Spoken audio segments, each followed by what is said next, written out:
All right, peace and blessings. Peace and blessings. All praises to the Most High.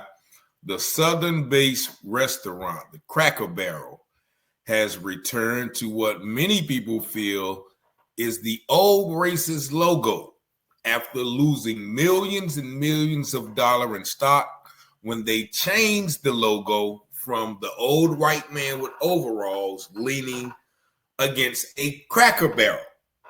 Now they face backlash from the conservatives who said they didn't like the organization's move to change the logo. Now I'm going to give you a little bit of history about what the Cracker Barrel really was and why I think this lady who you're going to hear wanted to change it to make it more diverse and welcoming to all people. You know, diversity is a code word for black people or minority.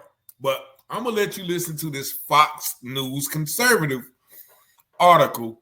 Then I'm going to give you some more context behind this situation. Two rebrands, two flops, and one awakening. That's the focus of tonight's angle. Well, we have breaking news tonight, just in from Fox Business. We got a statement. It's from Cracker Barrel. It's doing a U-turn on its disastrous rebrand. Here's the statement. We thank our guests for sharing your voices and your love for Cracker Barrel. We said we would listen, and we have. Our new logo is going away, and our old timer will remain. Well, that's good news. They didn't make any statement on their lousy interior renovations, making that all look white and bland, but we're waiting for that turnaround as well. That might take a while. But it was an admission of failure and a move to stop what appeared to many to be a woke rebranding of an iconic restaurant chain. But despite their U-turn, it's worth remembering and understanding how this happened.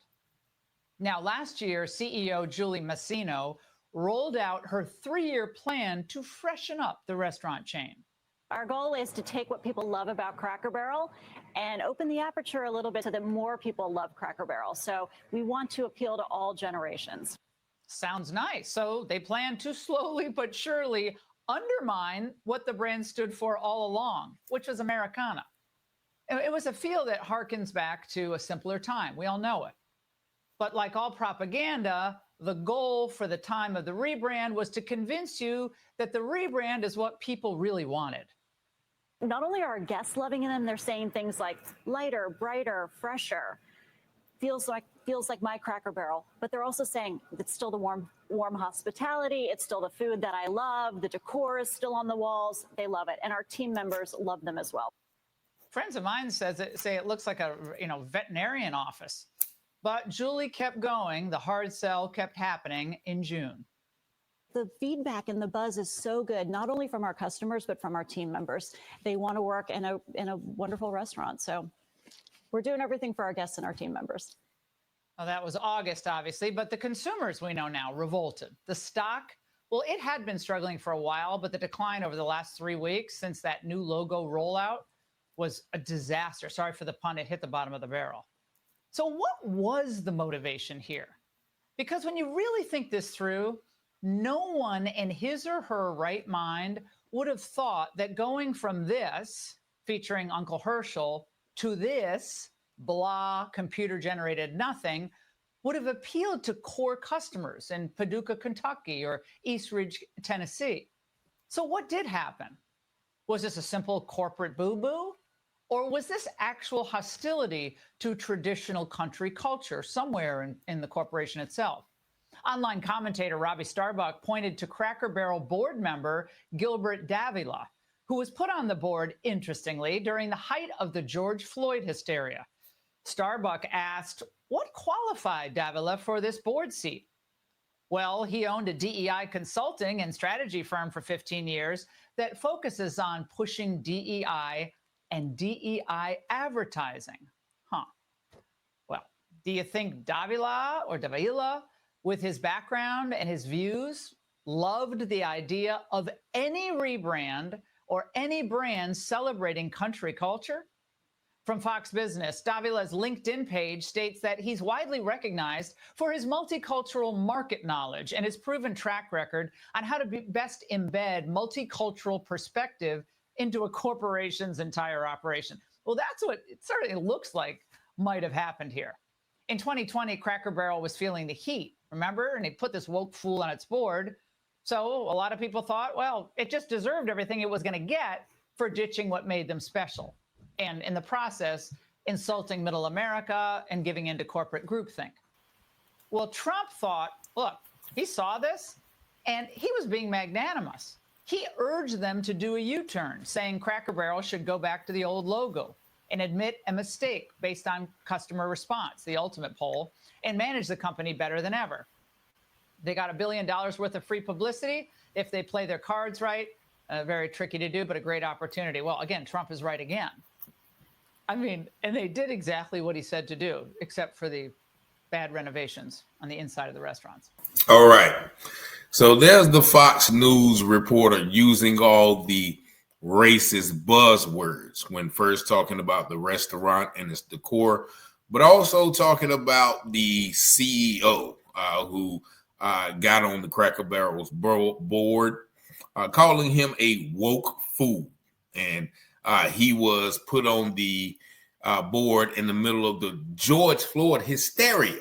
That's what they're calling the police death of this man, a George Floyd hysteria. Now, the new CEO or the CEO was talking about opening up to, a newer generation, wider audience of people. Basically, once again, she's talking about, let's get this racist memorabilia out of here.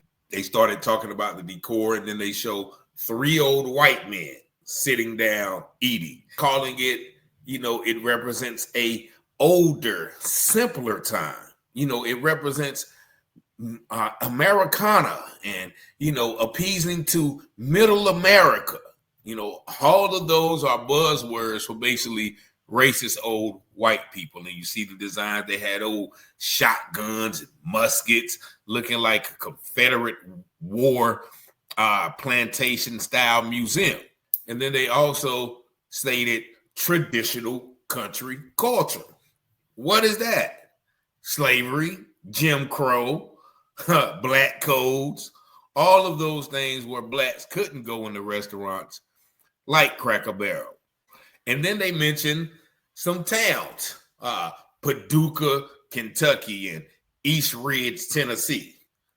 Ain't no black people in those places, very little. But also, mind you, the restaurant was started in Tennessee. And I forgot Lebanon, Tennessee. And if you look up Lebanon, Tennessee, that is one of the most racist history places in America. And all of their restaurants are based in the southern part of the United States. I think they have 55 in Texas, 47 in Tennessee, Georgia, Florida, which all 4 states are traditionally known to have some racist enclaves. But let's get back to the gist of it, which is the title, Cracker Barrel. Cracker Barrel, right? So back in slavery times, they had the whip. The whip was also known as the cracker because it made a crack, right? And also the person who used the whip, they called him the cracker or a cracker. Hence the derogatory term for white people today, cracker. But where did they put these crackers or the whips at? They put them in the Cracker Barrel. The Cracker Barrel. And that is what they're seeing when they see that old racist man. And I just have to say he's a racist because that's the whole gist of their argument. Oh, woke, this DEI and George Floyd and simpler, greater America and traditional, all of those are buzzwords for old Southern racism. But that is why they wanted that man up there, just to Just once again, everything is symbolic, just to let people know, yeah, you know what I'm saying? I can crack you anytime I want. And that is their representation. That is why those people were so mad that they changed the logo to the much blander logo that just says Cracker Barrel. And the DEI woke fool, he knew exactly what he was doing, or she did as well, when removing that old racist logo. But nevertheless, as normal, when white people cry loud enough and they take their money away, then people bend to their wishes. And that's what we need to do as well. Don't just take it away for a day. No, just literally take our money out of it. Don't support it until we get the necessary things that we want. But I just had to share this because I've been seeing it. You know, I got some people that love that restaurant. I went a couple of times. I never liked the food, and now I know why.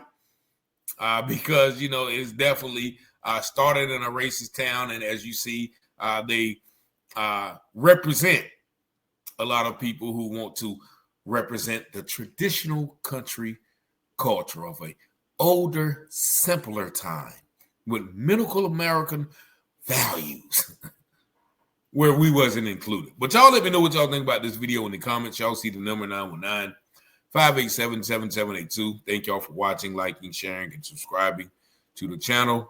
Most of all, peace and blessings.